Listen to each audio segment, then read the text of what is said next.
All right, so since the last time you were here, we have started framing the deck. We got all our helical piles set and we made our beams out of double 2x6 outdoor. It's actually 1.75 inches by 5.5.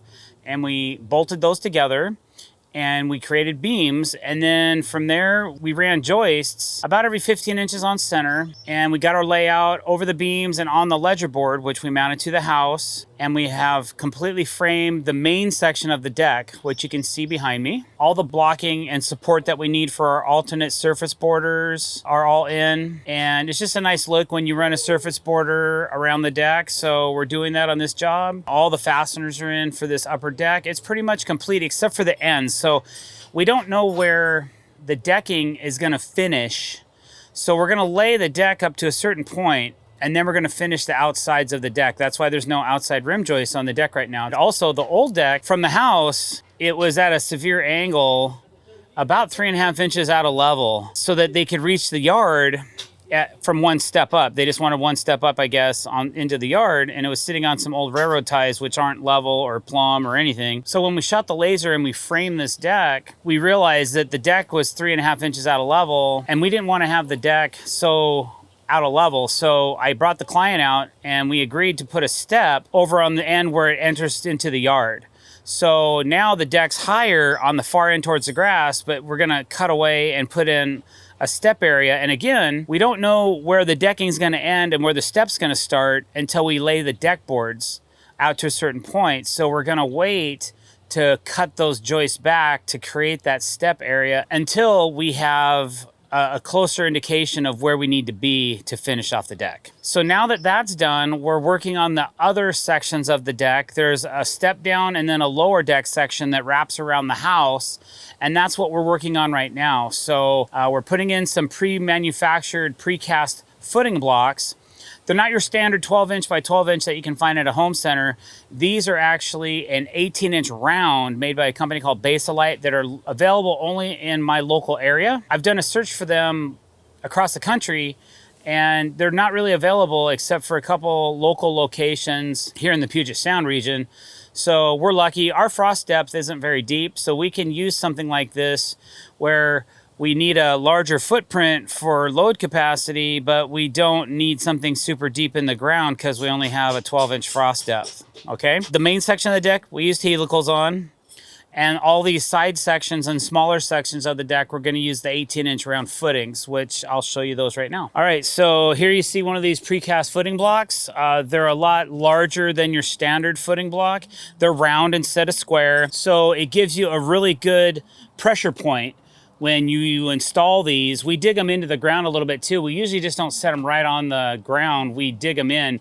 Looks a little bit more professional that way. Then we have these adjustable pier tops bracket, and it has a nut and a washer that's welded to it. And you can make those adjustable by, you stick them in the hole like this, and then you can raise and lower this nut to raise and lower this up to wherever you need the height, up to a certain height. You know, I like to try to leave a couple inches of the thread in the footing whenever possible. And usually I'm only adjusting these 1 inch or 2 inches, but like you see over in this other section of the deck, we'll show you, I think we came up about 2 inches because we had to slip the footing underneath a framed area and then raise up the bracket so it's nice and snug up against the bottom. So the framing's actually nesting right on top of this bracket. So everything's galvanized and the framing's aluminum, so it's gonna last a very long time. So now that you've seen those, let's take a look at this. All right, so we have installed the ledgers on this lowest section of the deck. And this section of the deck ties right into the concrete steps that you see on the far end over there. Now, usually, and true to form, those concrete steps are neither level or square.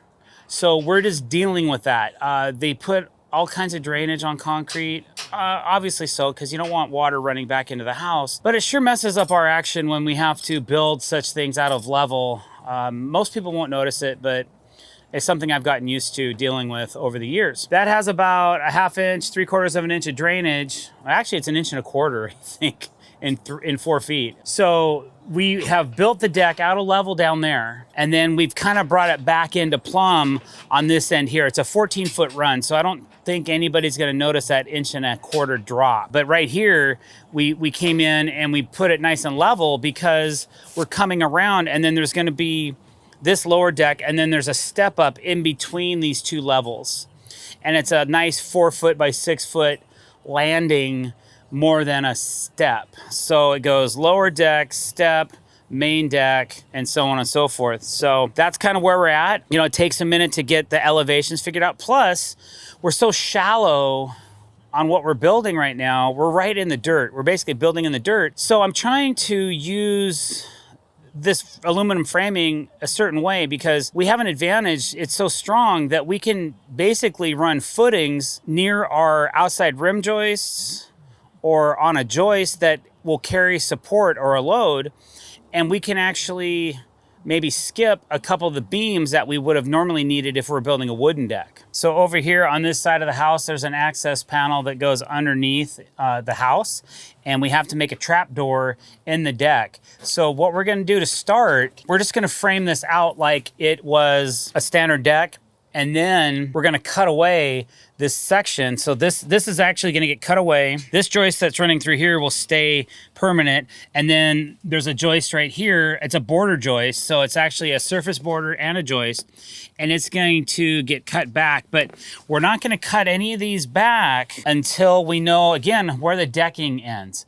So because the deck boards are running this way, very short run, it's just the design, we're going to wait to make all these cuts because if I just guess right now, and here's a pro tip for you, when you're running deck boards, if you just guess where they're gonna end up, you're never gonna be accurate.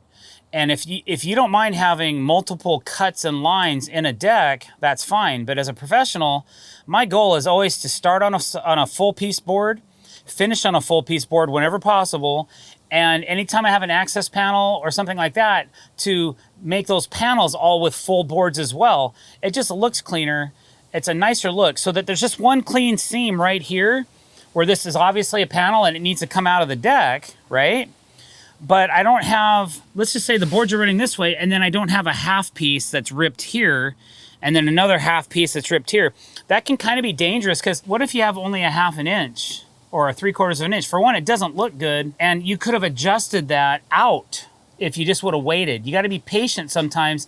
It's always eager to build and framing. Okay, let's get the frame done so that we can get the decking laid. That's great until you start laying the deck and you're like, wait a minute, this sucks. What am I gonna do about this? Then you're sistering boards to other boards, you're ripping things apart to try and fix something that you could have avoided. Plus, what if your decking isn't as square as what the frame is that you already framed in? So take your time and just be patient, get the decking laid to a certain point, stop laying the decking, go back into framing mode and do your math and go, okay, cool, here's where this deck board is gonna end. I'm gonna cut my frame back to here. I gotta put a piece in right here. That has to subtract that 1.75 inches. And I say 1.75 inches because that's the width of these joists. It's not 1.5 inches like a traditional lumber, it's 1.75 inches.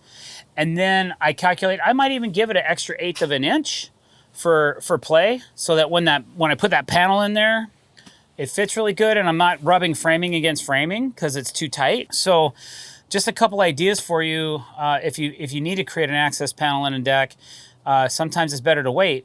If you were gonna cut an access panel in a deck and it was already laid, I'm sure you wouldn't say, hey, I'm gonna go from the center of this board and go over to the center of this board and rip those boards out and make it. You would probably say, okay, I'm gonna start at this full width piece here. I'm gonna end on this full width piece here because it looks better. And that's what I'm trying to do. But to do that, you gotta be calculated in how you plan it out. So just a thought for those of you that are new to the channel or that are beginners or mid-level carpenters and you've never built a deck before and you're going to, some of the things that I think about while I'm building. Don't bring it in yet. Okay, I'm gonna cut this away and take it closer to the, look at that though. Huh? Hey, that looks good. But we need it all flat. Basically, let's bring it all the way. Big old rock. Come on now. Oh, old concrete? What was that? That looks good. That looks pretty good. A little high in the back. Let's scrape that down. Hey, that's a WIN in my book. Yep, go. There you go. Drop it. Perfect, man. Boom. Boom. That's perfect.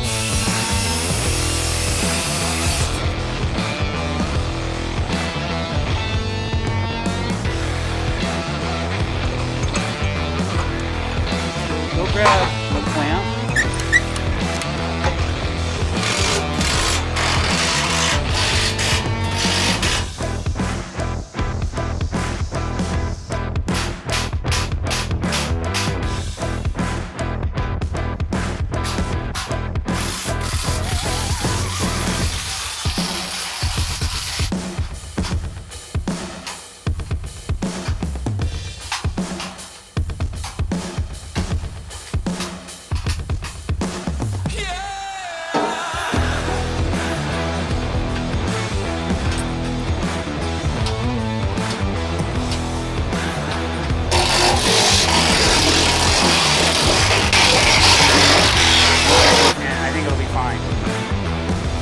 And instead of supporting the outside, we'll just support the joist.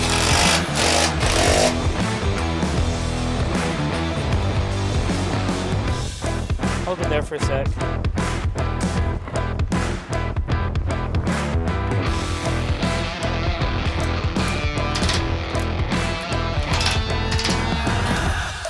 Well, we'll just have to notch around it. It happens.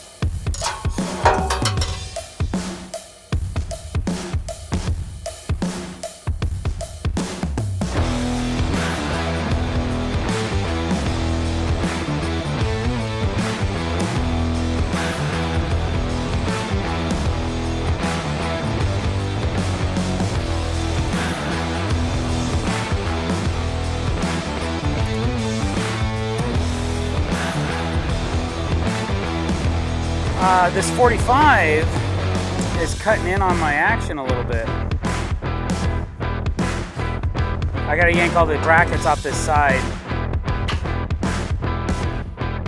All right, guys,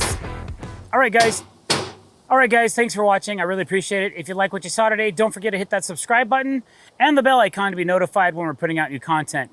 Leave me a comment below and let me know what you think of this video. Thanks for watching, guys. Have a great day.